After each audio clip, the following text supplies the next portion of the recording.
আপনি আমি হয়তোবা জানি না মুমিনদের ইতিহাস। পৃথিবীর সর্বপ্রথম মুসলমানদের আর কাফেরদের মধ্যে বড় যুদ্ধের নাম হলো বদরের যুদ্ধ। কোন যুদ্ধ? বদরের যুদ্ধ। এই বদরের যুদ্ধের মধ্যে মুমিনরা ছিল মাত্র 313 জন। 313 জনের মধ্যে মাত্র 12টি ঘোড়া এবং কয়েকটি মাত্র তলোয়ার আর মাত্র 2টা উট। ওদিকে আবু জেহেলের বাহিনী ছিল 1000। প্রত্যেক জনের কাছে অস্ত্র শস্ত্র এবং 900 ঘোড়া সহ তারা পরিপূর্ণ শক্তিশালী ছিল। কিন্তু আল্লাহ তাআলা বলেছেন ওয়াদ আফলাহাল মুমিনুন, মুমিনরা সফল। বদরের যুদ্ধের মধ্যে আল্লাহ তাআলা মুমিনদেরকে সফলতা দেখিয়ে দিয়েছেন। সুবহানাল্লাহ। আল্লাহ তাআলা বদরের যুদ্ধের মধ্যে সফল দিয়েছেন। উহুদের যুদ্ধের মধ্যে মুসলমান মাত্র 700, ওদিকে 3000 মুসলমানদেরকে আল্লাহ তাআলা সফল দিয়ে দিয়েছেন। এরকম ভাবে আপনার খন্দকের যুদ্ধের মধ্যে, আহজাবের যুদ্ধের মধ্যে ওটা আরো মুসলমানদের বিরুদ্ধে একত্রিত হয়ে 10,000 বাহিনী এসেছে, কিন্তু আল্লাহ তাআলা মুমিনদেরকে কামিয়াব করে দিয়েছেন। হুনাইনের যুদ্ধ এরকম ভাবে লাস্ট আপনার মোতা যুদ্ধের মধ্যে ওদিকে হিরকল বাহিনী হলো যে 1 লক্ষ, তার বিরুদ্ধে মাত্র 3000 মুমিন। আল্লাহ তাআলা মুমিনদেরকে সফল করে দিয়েছেন। সুবহানাল্লাহ। এই জন্য আল্লাহ তাআলা বলেন ওয়াদ আফলাহাল মুমিনুন, মুমিনরা সব সময় সফল। মুমিনরা সব সময় কি? মুমিনরা সব সময় সফল। আল্লাহ তাআলা মুমিনদের সফলতার একটা কারণ বয়ান করতেছেন যে মুমিনরা সফল কোন সময় হবে। মুমিনরা সফল ওই সময় হবে আল্লাযীনা হুম ফি সালাতিহিম খাশিউন, যখন মুমিনরা নামাজের মধ্যে আল্লাহ তাআলাকে ভয় করবে। কার মধ্যে ভয় করবে? নামাজের মধ্যে। আমরা পৃথিবীতে জানি একটা মোবাইল প্রত্যেক দিন যদি চার্জ না দেওয়া হয় মোবাইলটা বন্ধ হয়ে যায়, এটা কার্যকরহীন হয়ে যায়। কথা ঠিক কিনা?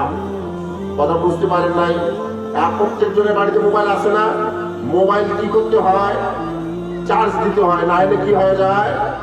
যতই দামি মোবাইল হোক কি হয়ে যাবে? বন্ধ হয়ে যাবে, এটা কোনো কাজ করবে না। এরকম ভাবে যারা অটো ভ্যান চালান, আপনার প্রত্যেক রাত্রের মধ্যে অটো ভ্যানে চার্জ দেন, কারণ চার্জ না দিলে আপনার যতই দামি অটো ভ্যান এই ব্যাটারি কি করবে না? কাজ করবে। আপনাদের বাড়ির মধ্যে যাদের বাইক আছে, মোটরসাইকেল আছে, এটার মধ্যে তেল যদি না ভরেন এই মোটরসাইকেল চলবে না। এরকম ভাবে আমরা প্রত্যেকটা মানুষ 3 বেলা খাই, কেউ 4 বেলা খায়, কেউ 5 বেলা খায়, বাড়িতে খায়, আবার যা দোকানের মধ্যেও খায়। না খেলে ওই মানুষটা চলতে পারবে না। তো সেরকম ভাবে একজন মুমিন যদি 5 ওয়াক্ত নামাজ আদায় না করে, ওই ব্যক্তি মুমিনের ঈমানী শক্তিও থাকবে না। ঈমানী শক্তি কি করবে না? থাকবে না। এই জন্য আল্লাহ তাআলা বলছেন আল্লাযীনা হুম ফি সালাতিহিম খাশিউন, মুমিন হলো তারাই যারা নামাজের মধ্যে আল্লাহ তাআলাকে ভয় করে। ও মুমিন মুসলমান, আজকে আপনি দেখেন আমাদের সমাজের চিত্র, আমাদের সমাজের অবস্থা এমন যে মনে হয় যে মসজিদ কিলো থেকে এমন অবস্থা, মসজিদ কিলো গিয়ে দেখা যায় মনে হয় এলাকার সমস্ত যুবক, সমস্ত আপনার ছেলেগুলো, সমস্ত আপনার মানুষগুলো যাদের শক্তি আছে, সামর্থ্য আছে, সব যুবক ইউক্রেন আর ফিলিস্তিনের যুদ্ধের মধ্যে কি অংশগ্রহণ করেছে, আর এলাকার মধ্যে কয়েকটা বুড়ো মাত্র বাঁচিয়ে। মসজিদের চিত্র এটা। আজকে আমরা সবাই মসজিদ 2 তলা 3 তলা 4 তলা করার জন্য ব্যস্ত। মসজিদে টাইলস লাগাবো, কিভাবে টাইলস লাগাবো, এটার জন্য পাড়ায় মহল্লায় কত কালেকশন, হাটে ঘাটে মাঠে চারদিকে কালেকশন করে মসজিদ সুন্দর করা হচ্ছে, কিন্তু মসজিদের মুসল্লি বানানোর কোন চিন্তা নেই। বলা ঠিক কিনা? মুসলমান মুমিন তো হবে, মুমিনের 1 নম্বর সিফত হবে কামিয়াব মুমিন তখনই হবে আল্লাযীনা হুম ফি সালাতিহিম খাশিউন, মুমিন যখন নামাজের মধ্যে আল্লাহ তাআলাকে ভয় করবে। আল্লাহ তাআলা মুমিনদেরকে কামিয়াব বলেছেন, আল্লাহ তাআলা মুমিনদেরকে কামিয়াব বলেছেন।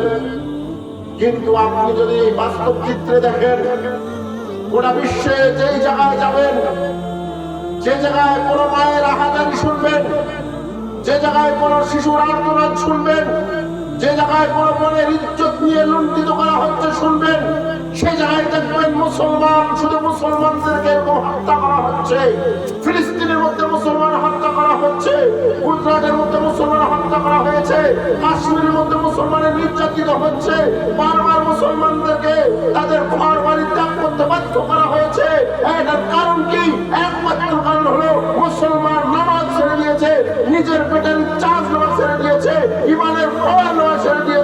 এই জন্য আজ মুসলমানরা মরা জানোয়ারের মতো হয়ে গেছে, ঠিক কিনা? ও মুসলমান, কি বলবো আমি? قد أفلح المؤمنون, মুমিন কামিয়াব, আল্লাযীনা হুম ফী সালাতিহিম খাশিউন, নামাজের মধ্যে যখন আল্লাহর তাআলাকে ভয় করবে, নামাজের ভয় করবে আল্লাহ তাআলাকে, তাহলে সেই মুমিন কামিয়াব হয়ে যাবে। আফসোসের বিষয়, আজ আমাদের মধ্যে সবথেকে গাফিলতির বিষয় হলো নামাজ। সব বলেন হুজুর মসজিদের জন্য টাকা ধরেছেন, বহুত কষ্ট করে হলেও দিবে, সব ঠিক আছে, কিন্তু নামাজটাই আমাদের কি হয়ে যায়? গাফিলত। নামাজের মধ্যে খুবই অলসতা। কিন্তু আপনাদেরকে আমি যদি একটা একটা করে হাদিস বর্ণনা করা শুরু করি, যে নামাজ বিষয়ে রাসূলুল্লাহ সাল্লাল্লাহু আলাইহি সাল্লাম কত হাদিস বর্ণনা করেছেন, আপনাদেরকে আমি এই হাদিসগুলো বর্ণনা করতে করতে আমাদের 2-3 ঘন্টা শেষ হয়ে যাবে, শেষ হবে না। শুধু একটা হাদিস বলি, রাসূলুল্লাহ সাল্লাল্লাহু আলাইহি সাল্লাম বলতেছেন, রাসূলুল্লাহ সাল্লাল্লাহু আলাইহি সাল্লাম বলতেছেন, মুসলিম শরীফের হাদিস, এটাকে মিশকাতের মধ্যে নিয়ে আসা হয়েছে বাবু সিফাতুস সালাতের মধ্যে। রাসূলুল্লাহ সাল্লাল্লাহু আলাইহি সাল্লাম বলেন, আল ফারকু বাইনানা ওয়া বাইনাহুম, আমরা মুসলমানরা কাফেরদের মধ্যে পার্থক্য এটাই, as-সালাত, নামাজ, নামাজ, নামাজ। মুসলমান কাফেরের মধ্যে পার্থক্য হলো নামাজ। যে মুসলমান নামাজ পড়ে সে খাঁটি মুমিন, সে সফল মুমিন। যে মুসলমান নামাজ পড়ে না সে কাফেরের সাদৃশ্য মুসলমান। তার সাদৃশ্য কাফেরের সাদৃশ্য মুসলমান।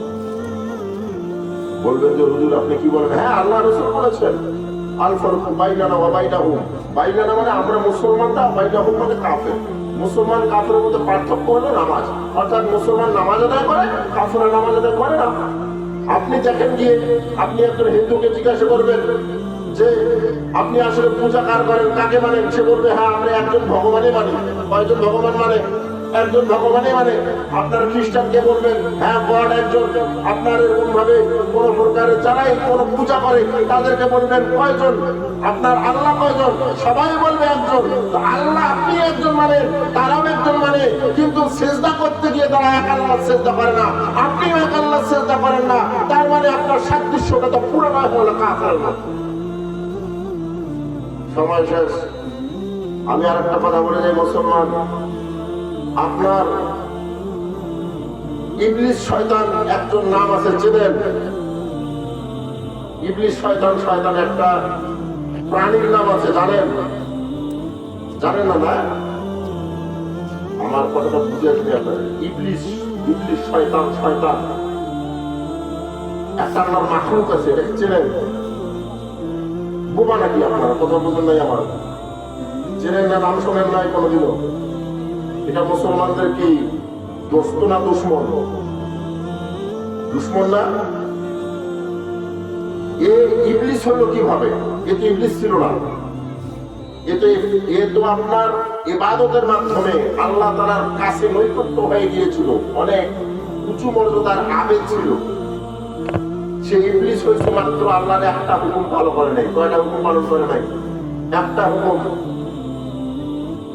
এক বর্ণনার মধ্যে আছে ইবলিস শয়তান এত পরিমাণে ইবাদত করেছে, এত পরিমাণে সিজদা করেছে যে জমিনের কোনো জায়গা বাকি রাখে নাই, সিজদা করে গেছে। কিন্তু যখন আল্লাহ তাআলা বলে উসজুদ লি আদমা, হে ইবলিস তুমি আদমকে সিজদা করো, আমার হুকুম, আমি আল্লাহর হুকুম, তখন সে বলল আমি তো তাকে সিজদা করব না। খলাকতানি মিন নারি ওয়া খলাকতাহু মিন তিন, আমাকে তো আপনি আগুন দ্বারা সৃষ্টি করেছেন, আনা খায়রুম মিনহু, আমি তো তার থেকে উত্তম। একটা মাত্র হুকুম না হওয়ার কারণে আল্লাহ তাআলা ওখরুজ, আরে বাইর হয়ে যাও জান্নাত থেকে, তুমি তো এখন রাজিম, ফাইন্নাকা মিনার রাজিম, তুমি তো আমার সবথেকে নিকৃষ্ট এবং আমার তোমার কিয়ামত পর্যন্ত তোমার উপর লানত। একটা মাত্র হুকুম, একবার সিজদা করতে বলেছে, একবার সিজদা না করার কারণে আল্লাহ তাআলা তাকে মরদুদ বানিয়ে দিয়েছে। সবথেকে আবেদ থাকার কারণে ওটা পৃথিবীর সবথেকে সমস্ত ফেরেশতার থেকে ইবাদত বেশি থাকার পরেও তাকে আল্লাহ তাআলা মরদুদ বানিয়ে দিয়েছেন, তাকে লানত দিয়ে দিয়েছেন। আপনি আমি প্রত্যেকদিন 5 ওয়াক্ত আল্লাহর হুকুম অমান্য করি, আমি তাহলে ইবলিসের থেকে বড় না ছোট? আপনি নিজে চিন্তা করেন। আপনি আমি ইবলিসের থেকে বড় না ছোট? আপনার আমার লানত, আপনার আমার উপর লানত কতটুকু হবে? আপনি আমি একটু চিন্তা করে দেখি মুসলমান যুবকরা বুক ফাটিয়ে তো চলো, সারাদিন ফেসবুক চালাও, সারাদিন ইউটিউব চালাও, তুমি তো নামাজের সময় নামাজে যাও না, মসজিদে যাও না। তুমি একটু চিন্তা করো, তোমার সময়টা শয়তানের জন্য ব্যয় করতেছো না আল্লাহর জন্য ব্যয় করতেছো?